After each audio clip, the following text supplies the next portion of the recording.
As you probably learned by yourself, color grading is a crucial stage in producing a video, and there are tons of options to color grade the footage.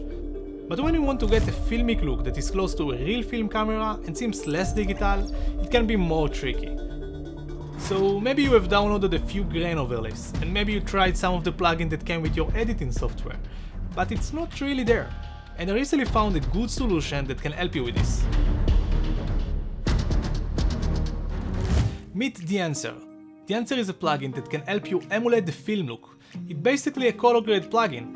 It can work with DaVinci Resolve, Premiere, After Effects, and even Final Cut Pro. This plugin offers tons of tools. It contains all you need to make your video look like a film camera, such as film grain, Halation, bloom, film profile, print emulation, and few other great tools. Therefore, you can recreate the typical look of 8, 16, 35, and 65mm films. Dehancer has reached me to make a tutorial about this plugin, so in this video I'm going to show you how you can use Dehancer while I color grade the footage. And also I have a discount code for you to get a 10% discount, and I will attach it down below. So the footage I will grade using this plugin was captured on S-Log3 with my Sony FX3 camera, and now I'm gonna dive into the tools and the setting here, so be focused. So after you apply the plugin, if shooted at log, you have an option to convert the log footage to Rec 709. And basically you can do it in the plugin or in previous node. The conversion inside the plugin will be a little different, so you can choose what works for you.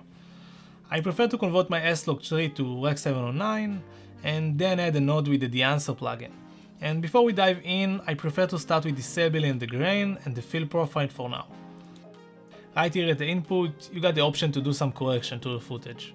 You can change the exposure, temperature, tint, and also you have the fringe option, which helps to deal with chromatic aberration that are visible at the edges and can interface with other tools, so you can back to it later. Right here you got the film developer with few options to customize, like adding contrast with this, and also you got the gamma correction, which decide on how much midtones are gonna be shifted toward the shadows or highlights. And you can use the color boost to increase gently the overall saturation. Here you can choose a film profile, and each one has its unique look, so you can just scroll and find something that works for you. Because every film will behave differently depending on how much light it will get, you can use the push or pull option, so you can get a different color contrast look with the film profile you choose. And after I found the film profile, I like to go directly to the expand tool, which is basically to control the black and the white points of your footage. Here you also got the option to change the color mode to Luma, which will make the expand tool not affect the colors of the image. I found myself returning to this tool again on the process chain, so we will get back to it later. Okay, so in films you have more room to overexpose your footage without clipping the image. And you can emulate this idea with the film compression tool. And you can customize it a little more with the white point as a threshold, and with the tonal range you can choose the width of the tonal range that are gonna be affected. And here you can change the color intensity of the compressed highlight, but for this shot I want the highlight roll-off to be very subtle, so I will leave it like this. Then you got the print tool, which you can choose here different print profile, like Kodak 3383. You can change the exposure, contrast, color density, which I like to use to boost some certain colors, and also you can reduce the saturation if needed. With some print profile I like to turn on the analog range limiter, so I can get more room to play with my footage, because it will soften the image and you will get more details in your footage. Here on the color head, it's like a color filter tool, when you have 3 sliders with complementary colors that you can use to get a certain look.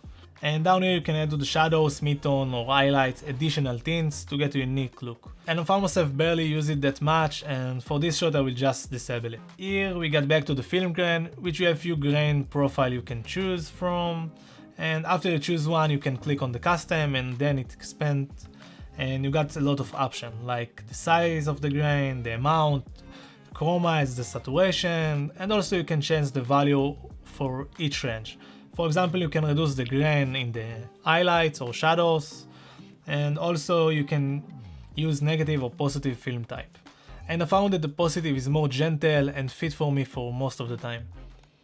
After I dial my grain, I like to return to the expand tool, cause when you add grain you will find that your image loses contrast. So you can bring it back with the expand tool. One of my favorite tools here is Halation, which is awesome tool to get the halo around the bright areas. And you can choose any profile you like and custom it by choosing a profile and then click on the custom option. And few options like the hue of this effect, the local diffusion, which refer to how far this light is gonna spread, and also the global diffusion, which also control the secondary glare that you will see mostly fill the skin tones with a warm glare. With the source limiter you can define how much the brightest levels they are gonna be produce halation. You got another setting here to fine tune the effect, and it really depends on your footage. Let's move to the bloom tool, which can help you to get the blooming effect. And as the other tools here, you can choose a profile and then customize. Like cut unwanted bloom from the lower end of the tonal range by using the source limiter. And with the highlight slider you can determine the brightness threshold for the blooming to be appear. Also you got here the option to change the glow radius with the diffusion slider, and by using this bloom effect you will see that it will increase the brightness of the light sources. So you can protect your highlights from clipping with the save lights option. You also got the film damage tool, which you can customize to add dust, scratches, etc. to your footage. And for me it's for very specific looks, so I'm gonna pass this option for my footage today.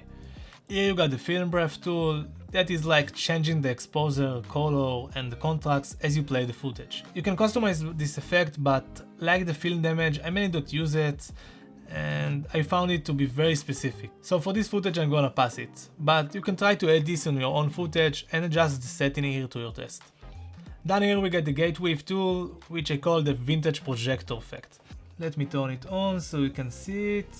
Here you can customize it to get a certain result. I barely use this tool, but it can be very nice for a specific nostalgic look. Here you have the Overscan tool, which gives you the filmic overlays on your footage. And you can choose from different film type and aspect ratio. You can choose this option if you need something close to 16:9 aspect ratio. You can scale it in or out and also defocus the overlay. Also with the exposure you can adjust the overlay even more, like this. Here you got the option to add vignette to your footage, so you can focus your audience more on your subject. You can change the size of the circle of the effect, the feather, and with the aspect ratio you can make it more elliptical.